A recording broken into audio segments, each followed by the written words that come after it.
వి gold trusted gold buyers మీరు తాకట్టు పెట్టిన బంగారాన్ని విడిపించి ఈ రోజు ఉన్న మార్కెట్ ధరకు కొనబడును. నమస్కారం, వెల్కమ్ టు ఐ డ్రీమ్. ధర్మ మార్గం విత్ విజిత కార్యక్రమానికి స్వాగతం.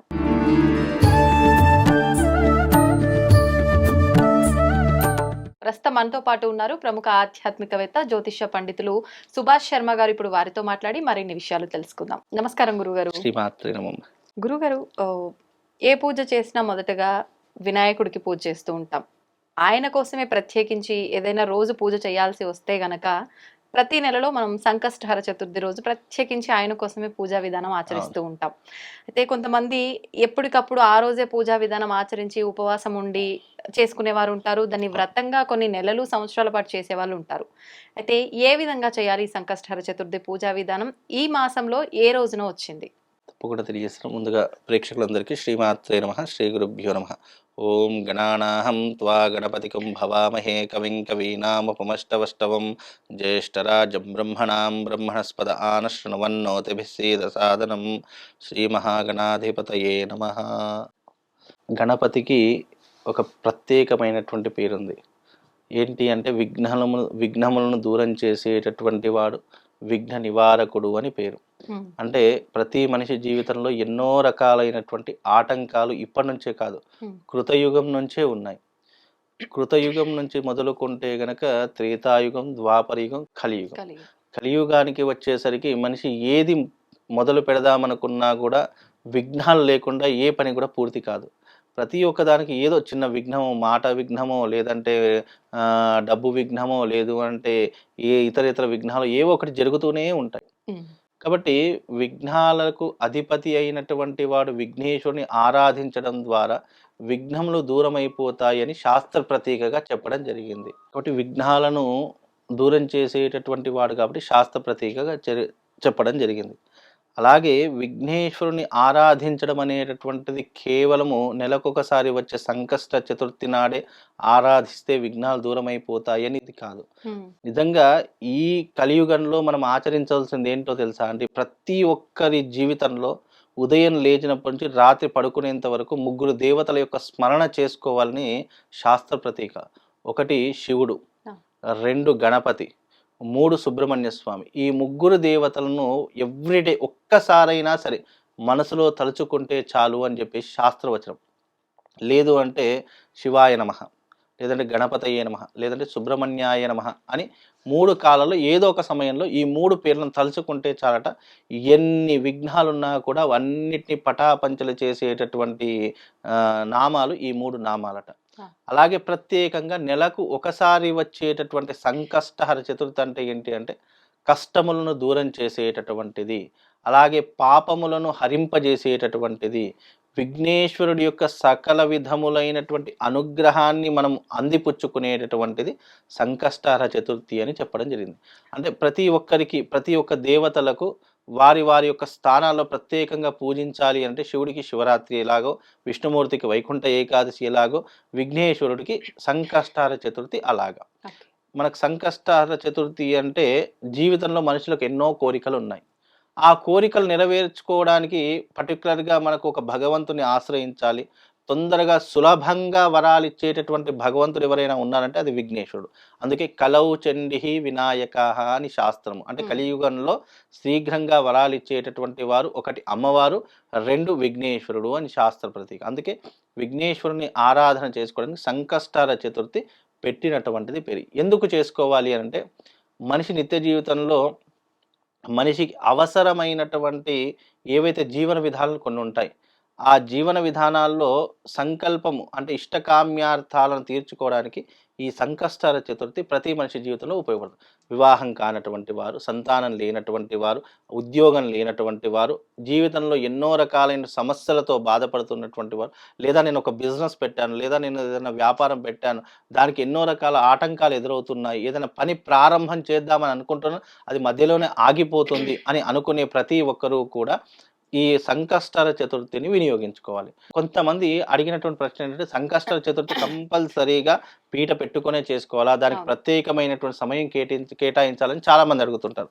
అయితే ఇక్కడ సంకష్టర చతుర్థికి నియమం ఏంటి అంటే గనక స్త్రీలు కానీ ఇంట్లో ఉండేటటువంటి ప్రతి ఒక్కరు కానీ ఏంటంటే పీట పెట్టుకోవాలి, చక్కగా దాని మీద గణపతి యొక్క ప్రతిమ పెట్టుకోవాలి, కలశాన్ని పెట్టుకోవాలి, గణపతి యొక్క పటాన్ని పెట్టుకోవాలి, ఆ తర్వాత దీపాలు వెలిగించుకోవాలి, తర్వాత దాని యొక్క సంకష్టర చతుర్థికి కథ ఉంటుంది, ఆ కథ చదువుకోవాలి. ఇలా ఎన్నో రకాలైన పద్ధతులు ఉంటాయి. కొంతమంది మగవాళ్ళు ఉంటారు, వాళ్ళకు సరైనటువంటి సమయం దొరకదు. అయితే దీనికి 2 రకాల పద్ధతులు, ఉపవాస దీక్ష ఒకటి ఉంటుంది, వ్రత దీక్ష ఒకటి ఉంటుంది. ఈ రెండిట్లో ఏది చేసుకున్నా కానీ వాళ్ళకు అదే రకమైనటువంటి పుణ్య ఫలితం కలుగుతుంది. వీలైతే దగ్గరలో ఉన్నటువంటి ఆలయంలో ప్రతి సంకష్టాల చతుర్థి జరుగుతుంది. ఆ సంకష్టాల చతుర్థి జరుగుతున్నటువంటి సమయంలో అక్కడ కూర్చున్నా చాలు, ఆ వ్రతం చేసినటువంటి పుణ్య ఫలితం మనకు కలుగుతుంది. అలాగే సంకష్టాల చతుర్థి రోజున విశేషంగా ఉపవాస దీక్ష చాలా ప్రత్యేకమైనటువంటిది. ఆ రోజున ఎలాంటి పదార్థాలు కూడా తినకూడదు. ముఖ్యంగా చంద్రోదయం అయిన తర్వాత ఈ యొక్క పదార్థాలు అంటే మనం తీసుకునే ఆహార పదార్థాలు తీసుకోవాలి. కాబట్టి ఈ యొక్క నెలలో మనకు ఈ యొక్క సంకష్టాల చతుర్థి అనేటటువంటిది విశేషంగా మనకు చిత్తా నక్షత్రయుక్తంగా రావడం జరుగుతుంది. అయితే చాలా మంది పొరపాటు పడుతూ ఉంటారు, ఈ యొక్క సంకష్టాల చతుర్థి అనేటటువంటిది ఏ రోజున జరుపుకోవాలి అనేటటువంటిది. మన సంకష్టాల చతుర్థి వచ్చినటువంటి సమయము చంద్రోదయం, అంటే మనకు పూర్తి చంద్రుడు ఎప్పుడైతే ఉంటాడో ఆ పూర్తి చంద్రుడు ఉన్నప్పుడు చవితి తిథి ఎప్పుడైతే ఉంటుందో అదే రోజున చవితి జరుపుకోవాలి. మనకు చవితి సూర్యోదయానికి ఉంది, సాయంకాలానికి ఉండట్లేదు అని అనుకున్నప్పుడు మనము ఈ సంకష్ట చతుర్థిని పాటించకూడదు. కాబట్టి స్ఫూర్తి చతుర్థి చవితి ఎప్పుడైతే ఉంటుందో అదే రోజున మనం చవితి పాటించుకోవాలి. కాబట్టి ఈ యొక్క చవితి యొక్క ప్రధాన ఉద్దేశం ఏంటి అంటే విఘ్నేశ్వరుడి యొక్క ఉపనయన సంస్కారంలో ఎన్నో రకాలైనటువంటి ఆటంకాలు వచ్చాయి. అప్పుడు దేవతలందరూ కూడా విఘ్నేశ్వరుడికి వరం ఇస్తారట, నీ వల్ల నీ యొక్క కార్యక్రమంలో ఆటంకాలు వచ్చాయి కాబట్టి నిన్ను పూజించినటువంటి వారికి ఎలాంటి ఆటంకాలు ఉండవు. మూషికాసురుడు అనేటటువంటి రాక్షసుడు అతనికి ఉపనయనం జరిగేటటువంటి సమయ సందర్భాల్లో అతన్ని ఎలాగైనా విఘ్నాలు కలిగించాలి అనే ఒక ఉద్దేశంతో ఎన్నో రకాల ఆటంకాలు కలిగిస్తాడు. ఆ ఆటంకాలన్నింటినీ దాటుకొని ఉపనయన సంస్కారం చేసుకుంటాడు. కాబట్టి ఎవరైతే నిన్ను అర్చిస్తారో, పూజిస్తారో, ఎవరైతే నిన్ను ఆరాధిస్తారో, ఎవరైతే నామస్మరణ చేస్తారో వాళ్ళకి ఎలాంటి ఆటంకాలు ఉండవు అని చెప్పి చరిత్రక ఆధారాలు ఎన్నో రకాలుగా చెప్పడం జరిగింది. అందులో ఇదొక పర్టికులర్ ఆధారం. కాబట్టి ఈ చవితి రోజున మీరు విశేషంగా ఉపవాస దీక్ష వహించి తప్పకుండా విఘ్నేశ్వరుడి యొక్క ఆరాధన చేసుకోండి. లేదు మాకు విఘ్నేశ్వరుడి యొక్క ఆరాధన ప్రతినిత్యము కావాలంటే ప్రవాళ గణపతి అనేటటువంటిది ఒక లాకెట్ దొరుకుతుంది. ఆ అంటే అది పూర్తిగా గణపతికి సంబంధించినటువంటి లాకెట్. ఆ ప్రవాళ గణపతిని మెడలో వేసుకున్నంత మాత్రము చేత కూడా మన 365 రోజుల సంకష్టర చతుర్థి చేసుకున్నటువంటి పుణ్య ఫలితం కలుగుతుంది. ఈ రకంగా కూడా గణపతిని మనం ఆరాధన చేసుకోవచ్చు.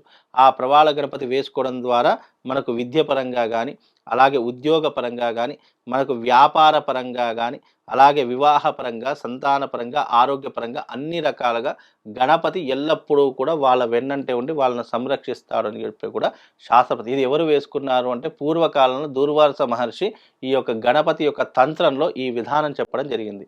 సంకష్ట చతుర్థి పాటించలేనటువంటి వారు ఆయన ప్రతిబింబాన్ని మన మెడలో వేసుకోవడం ద్వారా విశేషమైనటువంటి పుణ్య ఫలితం కలుగుతుంది అని శాస్త్రవచనం.